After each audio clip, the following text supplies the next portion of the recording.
God, you're so confusing. You say you love us, but what kind of God allows war? What's going on there? Who are you? L'Ancien Testament a montré une colère et une dureté de la part de Dieu qui sont totalement absentes au travers de Jésus. Jésus a présenté une autre image de Dieu. C'est pour cette raison qu'il a été persécuté. Quel est le vrai Dieu? Est-ce que le vrai Dieu pourrait se lever, s'il vous plaît? C'est de cela dont nous allons parler aujourd'hui. Restez donc à l'écoute de la vérité de l'Évangile. Welcome to Gospel Truth with Andrew Womack, a teaching ministry that emphasizes God's unconditional love and grace. And now, here's Andrew. Bienvenue dans notre nouvelle émission de la vérité de l'Évangile. Aujourd'hui, je continue une série. J'ai déjà fait 12 émissions sur ce sujet qui parle de la vraie nature de Dieu. C'est une nouvelle version améliorée et étendue de mon ancien message sur ce sujet. C'est le même enseignement et en fait, il répond à plus de questions et traite plus en détail certains points que dans la série originale. Mais c'est le même enseignement, nouveau et amélioré, et je vous encourage, si vous avez manqué une de ces émissions, à regarder toutes les précédentes émissions sur Internet. Parce que je crois que cela pourrait vraiment changer votre image de la nature, du caractère de Dieu. Nous avons dit essentiellement que les gens ont mal interprété la façon d'agir de Dieu dans l'ancienne alliance, à cause de sa dureté, de sa colère, et ils ont pensé que c'est vraiment la façon d'être de Dieu. Et cependant, la Bible dit dans Jean 1, chapitre 4, verset 8, que Dieu est amour, et Dieu n'est pas colère. Dieu est amour, mais il a montré de la colère, et à cause de cela, certaines personnes ont cru que c'était sa vraie nature. C'est comme cela que Dieu est vraiment. Ils voient Dieu comme un Dieu dur et méchant, et il y a certainement des preuves bibliques pour cela. Dans l'Ancien Testament, il y avait une dureté et une colère de la part de Dieu, mais une des choses que j'ai faites dans cet enseignement est de vous montrer que la loi de l'Ancien Testament n'était que temporaire. Dieu a attendu 2000 ans, après la chute d'Adam, avant de donner la loi de l'Ancien Testament, et elle était seulement temporaire jusqu'à ce que Jésus vienne, et depuis Jésus, Dieu ne nous traite plus selon la loi de l'Ancien Testament. Donc la loi de l'Ancien Testament n'est pas inexacte, mais elle était incomplète. Vous savez, j'ai donné des exemples de comment les gens peuvent regarder l'action de certaines personnes et penser que c'est ce qu'elles sont, mais c'est vraiment une mauvaise représentation. Vous devez regarder l'ensemble. Vous savez, il y a eu des temps où j'étais très sévère. Il y a eu des temps où j'ai eu une sainte colère qui montait à l'intérieur de moi et j'ai traité des choses. Et il y a eu des temps où j'ai été dur, quand je devais être dur, mais ce n'est pas vraiment ma nature ou mon caractère. Vous savez, si quelqu'un rentrait par effraction dans notre maison et menaçait ma femme ou quelque chose comme ça, je vous garantis que je ne suis pas un de ces pacifistes qui se soumettent et acceptent. Maintenant, s'il se dressait contre nous à cause du Seigneur, vous savez, je tendrais l'autre joue. Mais s'il s'attaque à nous pour un billet de $100 ou quelque chose comme ça, vous savez, je leur dirais, vous feriez mieux d'être prêt à mourir pour ça, parce que je vais vous combattre à mort. Je ne vais pas laisser la place à ce genre de choses, et certains d'entre vous peuvent ne pas être d'accord avec cela, et c'est très bien. Ce n'est pas mon propos. Je dis juste que c'est comme ça que je suis. Cependant, vous pourriez me voir me défendre. Si quelqu'un essaie d'attaquer ma femme, je pense que c'est de l'amour. Des gens qui disent qu'ils aiment leur femme et qui permettraient qu'elle soit violée ou volée, ou que quelque chose de terrible leur soit fait sous prétexte qu'ils sont pacifistes, eh bien, je ne crois pas que ce soit vraiment de l'amour. L'amour doit avoir de la haine contre cela. Dieu est amour, mais parce qu'il nous aime, il déteste aussi le mal, parce que le mal est contre tout ce que Dieu a prévu. Il est là pour détruire tous ses plans, et Dieu déteste le mal. Donc, pour aimer Dieu, vous devez vraiment haïr le mal. Et pour que Dieu soit amour, il doit vraiment haïr ces choses qui viennent contre sa création et la détruisent. Et donc, il y a eu des temps où Dieu a démontré sa colère. Et certaines personnes ont considéré ces temps-là, ont pensé que donc Dieu, c'est comme ça qu'il est. C'est un Dieu coléreux, dur, légaliste et amer. C'est comme ça qu'il est. Non, c'est une mauvaise représentation, une mauvaise compréhension. Et je pense que le seul moyen pour que vous puissiez voir la vraie nature de Dieu, c'est de retourner en arrière et de regarder comment il a traité avec l'humanité dès le tout début. Et si vous pouvez imaginer cela et reconnaître que c'est plus de 2000 ans après la chute de l'homme que Dieu a vraiment commencé à libérer son châtiment à cause du péché.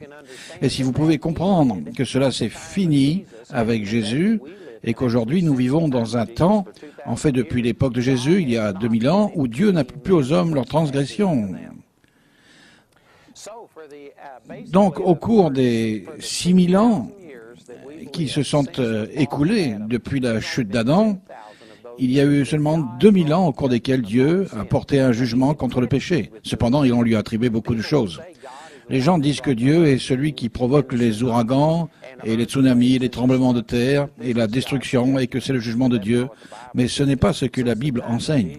Depuis Jésus, Dieu a mis son jugement sur Jésus. Et aujourd'hui, Dieu n'impute plus aux hommes leurs péchés.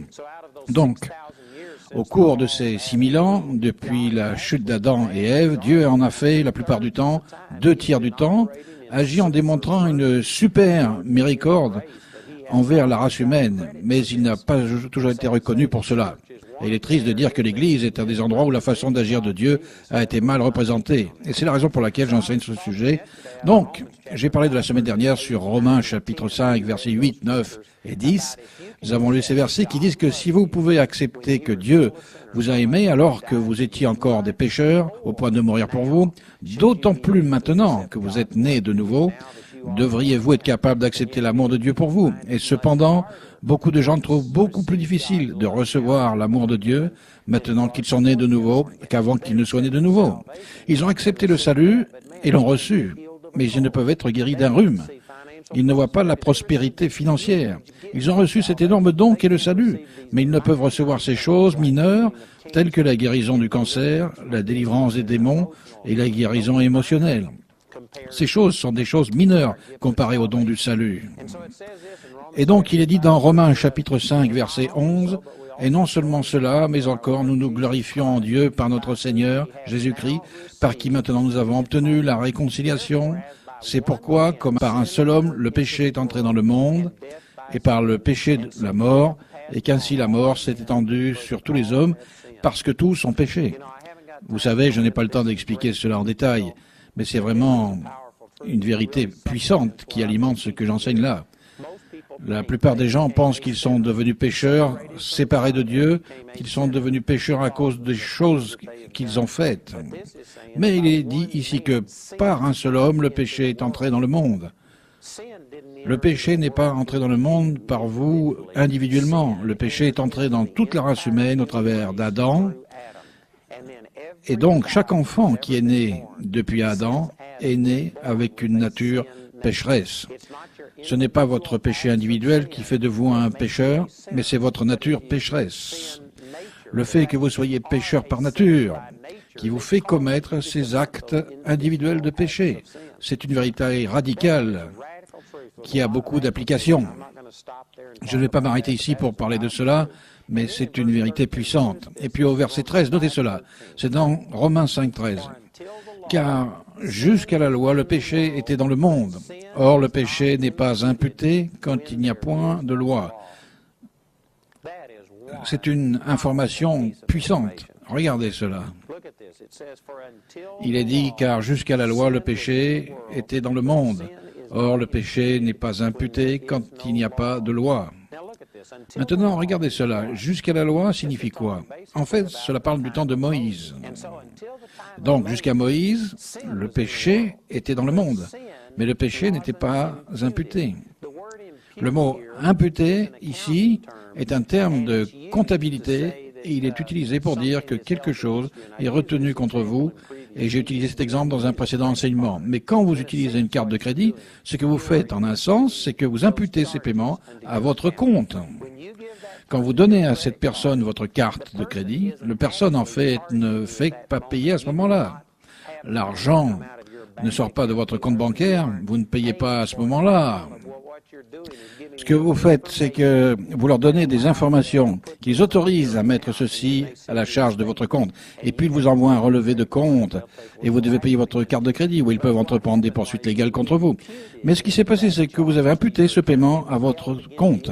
Il a été retenu contre vous. Il a été écrit dans les livres de comptabilité. Si, par exemple, j'ai fait ça une fois, j'ai fait une conférence à Arlington, au Texas. Et nous avons utilisé une carte American Express pour payer les frais. Pourtant, 6 mois plus tard, nous n'avions toujours pas été facturés.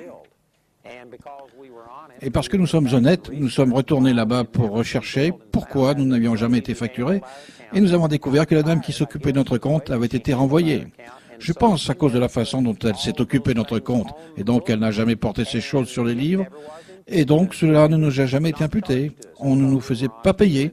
Et parce que nous étions honnêtes, nous sommes allés à leur dire. Et ensuite, ils nous l'imputaient. Nous avons dû payer les $3 500.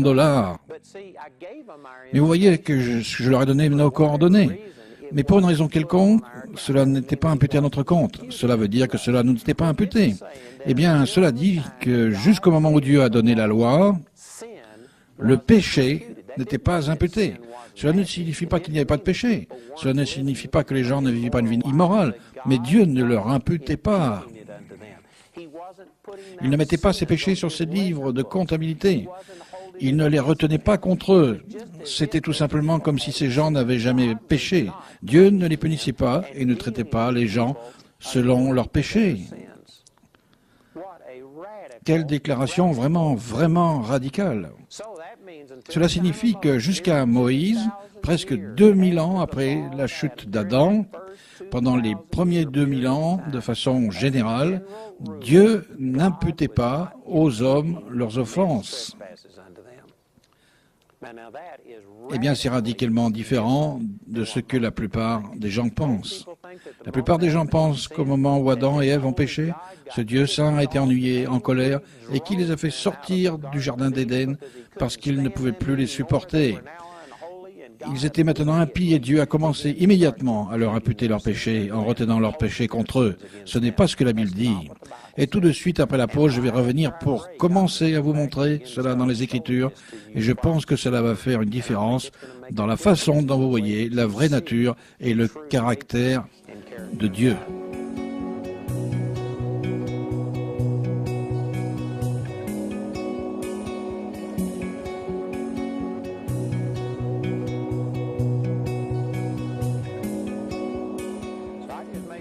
Donc j'ai fait quelques déclarations radicales tirées de Romains 5, 13, qu'en fait jusqu'à Moïse, presque 2000 ans après la chute d'Adam et Ève, Dieu n'imputait ou ne retenait pas les péchés des gens contre eux. Il traitait les gens avec miséricorde et grâce. Et puis vous pouvez regarder dans 2 Corinthiens chapitre 5 et verset 19, et ce verset dit « Car Dieu était en Christ, réconciliant le monde avec lui-même, en n'imputant point aux hommes leurs offenses. » Donc si vous prenez tout ça, Romains 5, 13 dit qu'au cours des 2000 premières années après la chute d'Adam et Ève, Dieu n'imputait pas aux hommes de leurs offenses. Et puis 2 Corinthiens 5, 19 dit qu'à partir de Christ, Dieu n'a plus imputé aux hommes leurs offenses. Cela signifie en fait que depuis 6000 ans que nous vivons sur cette terre, depuis la chute d'Adam et Ève, il y a 4000 ans où Dieu n'a pas imputé aux hommes leurs offenses. Il nous a traités indépendamment, différemment de ce que nos péchés méritaient.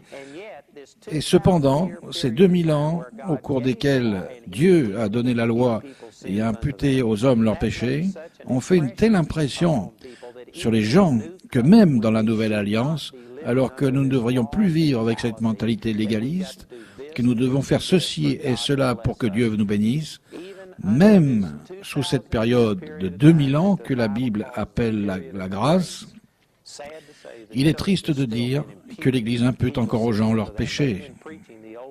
Ils prêchent la loi de l'Ancien Testament et nous ne vivons pas dans le plein bénéfice de cette vie sous l'alliance de la grâce. Eh bien, ce sont des déclarations radicales et c'est vraiment une accusation contre les enseignements de l'Église. Et cependant, je crois que c'est absolument vrai.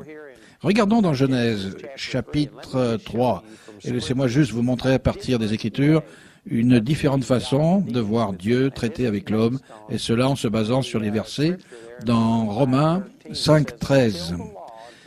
Il est dit jusqu'à la loi, jusqu'à l'époque de Moïse, qui était presque 2000 ans après la transgression d'Adam et Ève, jusqu'à l'époque de Moïse, Dieu n'imputait pas aux hommes leur transgression.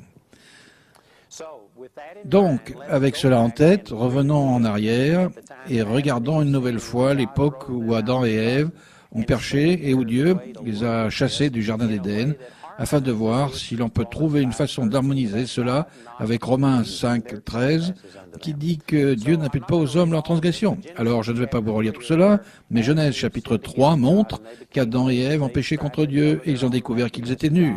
Ils ont essayé de couvrir leur nudité, Dieu est venu et il y a eu des conséquences à leur péché. Il a dit que c'est par la force que le sol donnera sa nourriture. Tu mangeras la sueur de ton visage, tu vas devoir travailler dur maintenant. Et il y a eu des conséquences à leur péché. Mais regardez plus bas dans Genèse, chapitre 3 et verset 22. Il est dit, « L'Éternel Dieu dit, voici l'homme est devenu comme l'un de nous pour la connaissance du bien et du mal. Empêchons-le maintenant d'avancer sa main, de prendre de l'arbre de vie, d'en manger et de vivre éternellement. » Et l'Éternel le chassa du jardin d'Éden pour qu'il cultivât la terre d'où il avait été pris. Maintenant, notez qu'au verset 23, il est dit dans la traduction anglaise, « Par conséquent, l'Éternel les chassa. » Vous savez, je dis souvent que quand on voit « par conséquent », on est supposé regarder pour voir de quoi c'est la conséquence. Par conséquent, relis le verset 23 au verset 22. La raison pour laquelle Dieu a fait ce qu'il a fait au verset 23 est expliquée au verset 22. Donc, retournons en arrière et regardons cela. Le verset 22 dit, « L'Éternel Dieu dit, voici l'homme est devenu comme l'un de nous pour la connaissance du bien et du mal. Empêchons-le maintenant d'avancer sa main, de prendre de l'arbre de vie, d'en manger, de vivre éternellement. » Et par conséquent, l'Éternel Dieu le chassa du jardin d'Éden. Pourquoi l'a-t-il chassé? Eh bien, vous savez, les gens en sont tout simplement arrivés à la conclusion que Dieu est saint et que maintenant l'homme ne l'est plus. Ce sont maintenant des pécheurs et Dieu saint ne peut tolérer le péché. Le péché doit être jugé et donc Dieu a chassé Adam et Ève du jardin pour les punir. Est-ce que vous saviez que cette façon de voir vient en fait de la loi de l'Ancien Testament? Sous la loi de l'Ancien Testament, la haine de Dieu pour le péché et le jugement de Dieu sur le péché sont montrés. Il est montré Dieu imputant aux gens leurs péchés, et donc on voit des choses telles que Dieu qui frappe les gens de plaies, de moisissures et de toutes sortes de choses, qui les affligent du cancer, et on voit arriver le jugement et la colère de Dieu. Ce genre de choses sont arrivées sous la loi de l'Ancien Testament, et donc les gens qui ont déjà cette idée préconçue au sujet de Dieu transposent cela sur le récit, et ils supposent simplement que voici un Dieu saint et un homme impie, et donc Dieu est en colère, et il chasse immédiatement Adam et Ève de sa présence, parce qu'il est en colère après eux. Ce n'est pas ce qui est dit là. Une fois encore, regardez le verset 22. Il est dit, « Empêchons-le maintenant d'avancer sa main, de prendre de l'arbre de vie, d'en manger et de vivre éternellement. » Et par conséquent, l'Éternel Dieu le chassa du jardin d'Éden. Pourquoi l'a-t-il chassé? Pas parce qu'il en avait après lui ou qu'il voulait le punir. C'était pour qu'il ne mange pas du fruit de l'arbre de vie et vive éternellement. Maintenant, certaines personnes diraient que c'était une punition. Dieu ne voulait pas qu'on vive éternellement. Il était en train d'ôter certains des bénéfices qu'il avait à l'origine prévus pour l'humanité. Mais vous savez, si vous vouliez un peu réfléchir sur cela, vous trouveriez qu'en fait, c'était un acte de miséricorde de la part de Dieu. Donc, avant qu'il ne mange du fruit de cet arbre et introduise tout le péché et la maladie dans le monde, je crois qu'il était impossible pour eux d'être malades et d'avoir toutes les mauvaises choses, et donc la vie éternelle était merveilleuse. Mais pensez à ce que ce serait de vivre éternellement dans un corps corrompu, touché par le péché, et qui peut être malade. Imaginez simplement des gens qui ont de l'arthrite et voyez leurs mains qui deviennent noueuses, et ils ont des douleurs intenses dans leur corps, et cela empire jour après jour. Ils ne s'en sortent jamais. Saviez-vous que pour des personnes comme ça, qui connaissent le Seigneur, et si elles ont une vraie relation avec Dieu, elles vont aller au ciel et elles vont vivre pour toujours dans un corps qui ne pourra jamais être malade. Pour des personnes qui ont tous ces problèmes, la mort est en fait une chose positive, parce qu'elles vont échapper à cela et elles vont vivre pour l'éternité dans un corps qui est incapable d'être malade et d'avoir toutes ces sortes de problèmes. Mais imaginez comment ce serait si vous viviez pendant 1000 ans ou 2000 ans dans un corps dont l'état ne cesse d'empirer. Imaginez comment ce serait si vous aviez un type quelconque de déformation, si vous aviez un bras ou une jambe amputée, ou j'ai un ami qui a perdu plusieurs doigts, il a perdu ses 2 jambes au Vietnam, et il est presque aveugle. Il est légalement reconnu comme aveugle. Il a des problèmes d'audition et toute autre sorte de choses. Imaginez que vous viviez des centaines de milliers d'années dans un corps comme celui-là sans aucune chance d'amélioration.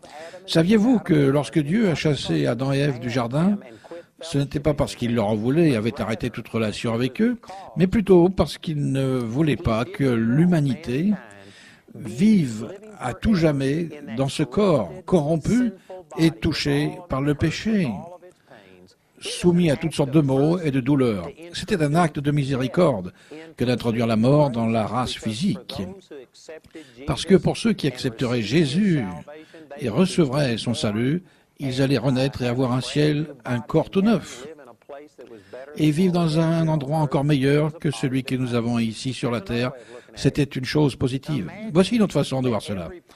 Imaginez que tout le monde vive à tout jamais et qu'il n'y a rien de comparable à la mort.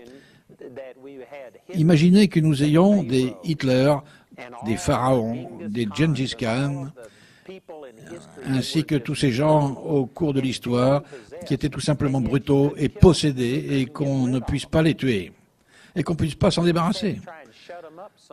On pourrait juste essayer de les enfermer quelque part. Mais vous savez, il y aurait toujours une possibilité qu'ils s'évadent ou qu'ils crachent le poison et le transmettent à quelqu'un d'autre.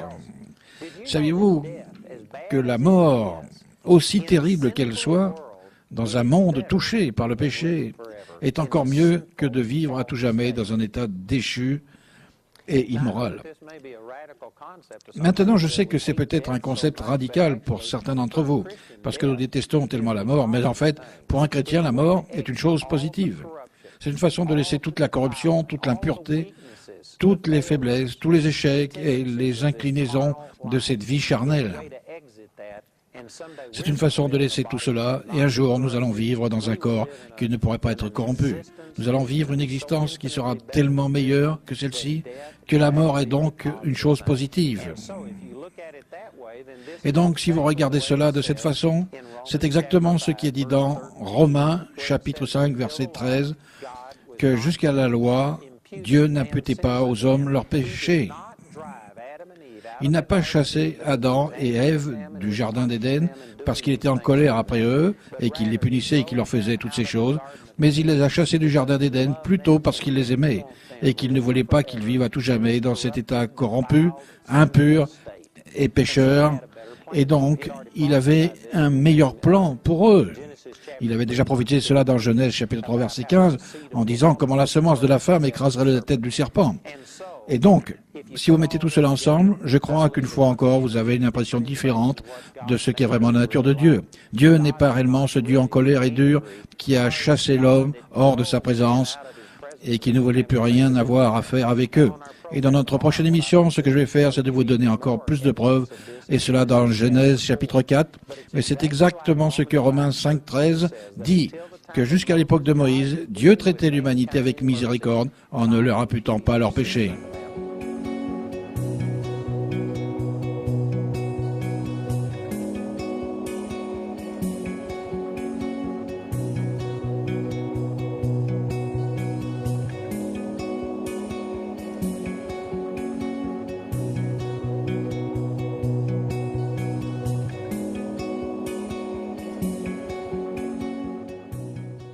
De Dieu. C'est une nouvelle version améliorée et étendue de mon ancien message sur ce sujet. C'est le même enseignement et en fait il répond à plus de questions et traite plus en détail certains points que dans la série originale.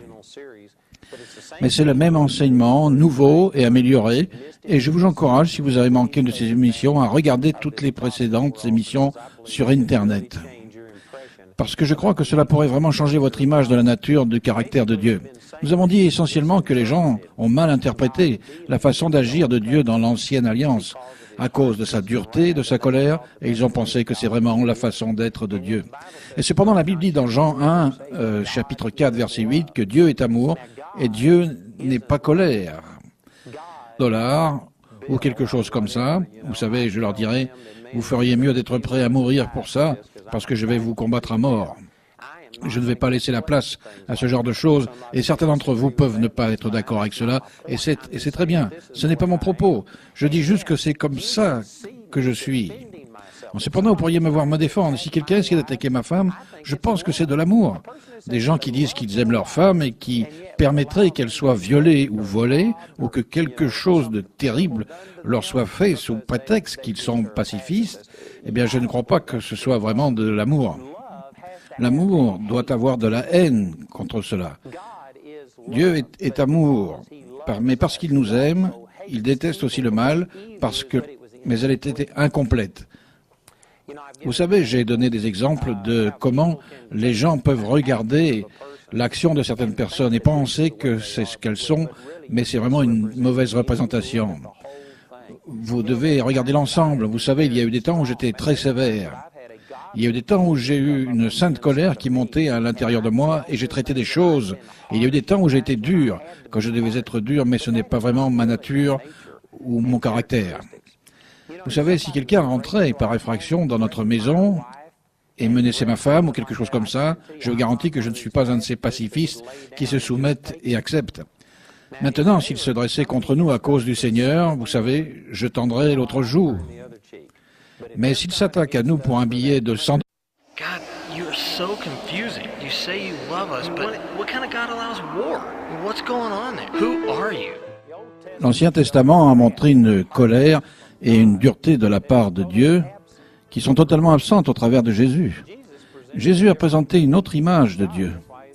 C'est pour cette raison qu'il a été persécuté. Quel est le vrai Dieu? Est-ce que le vrai Dieu pourrait se lever, s'il vous plaît? C'est de cela dont nous allons parler aujourd'hui. Restez donc à l'écoute de la vérité de l'Évangile. Welcome to Gospel Truth with Andrew Womack, a teaching ministry that emphasizes God's unconditional love and grace. And now, here's Andrew. Bienvenue dans notre nouvelle émission de la vérité de l'Évangile. Aujourd'hui, je continue une série.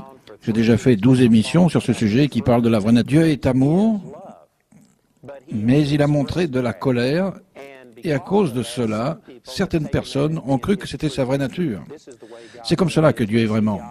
Il voit Dieu comme un Dieu dur et méchant, et il y a certainement des preuves bibliques pour cela. Dans l'Ancien Testament, il y avait une dureté et une colère de la part de Dieu, mais une des choses que j'ai faites dans cet enseignement est de vous montrer que la loi de l'Ancien Testament n'était que temporaire. Dieu a attendu 2000 ans après la chute d'Adam avant de donner la loi de l'Ancien Testament, et elle était seulement temporaire jusqu'à ce que Jésus vienne. Et depuis Jésus, Dieu ne nous traite plus selon la loi de l'Ancien Testament. Donc la loi de l'Ancien Testament n'est pas inexacte,